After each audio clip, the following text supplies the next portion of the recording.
Hello everyone, today I'm going to show you how I started my game dev journey and how I ended up doing exactly what you are not supposed to do, making my dream game as my very first project. I started my journey in Unreal Engine, but I didn't feel comfortable with visual scripting, so I swapped to Unity. Then when the Unity crisis hit, I moved over to Godot, and that was the best decision I could have made because I'm really comfortable with how Godot works. I started and scrapped many different game ideas. Some of them are already in showcases on this channel. But this time is different. I'm finally sticking to one idea and I try to finish the game. The concept is simple, a Goblin RTS. The inspiration came from games like Thronefall and they are billions, but I love goblins ever since playing Warhammer 2 and 3 and I realized there isn't just this game that fits exactly what I want, so I decided to do it on my own. I already built a lot of the core systems, but today I want to focus on the biggest challenge I faced, handling massive amount of units without performance issues. To handle hundreds of goblins on screen without tanking the frame rate, I'm using multi-meshes.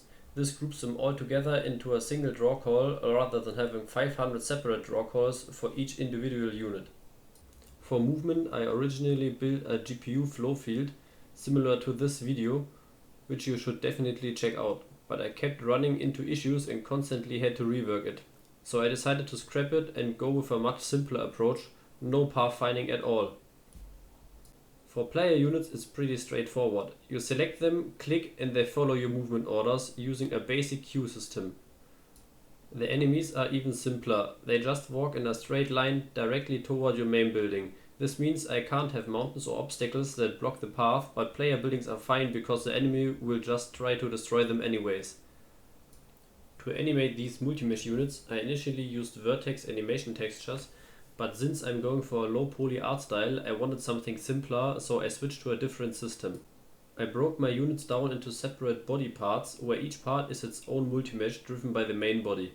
The animations are done completely through code using simple rotation and position offsets for each part. The best part about this setup is that it's completely modular. Since this is just a recap of what I did so far, I didn't talk much about the goal of the game. The game isn't set in stone yet, and I'm still getting new ideas of what I want to add. But in the future I want it to be some kind of roguelike RTS, a game where you finally play as the goblins instead of just killing them. If you want to follow the journey, I would appreciate a like and a subscription. Until next time.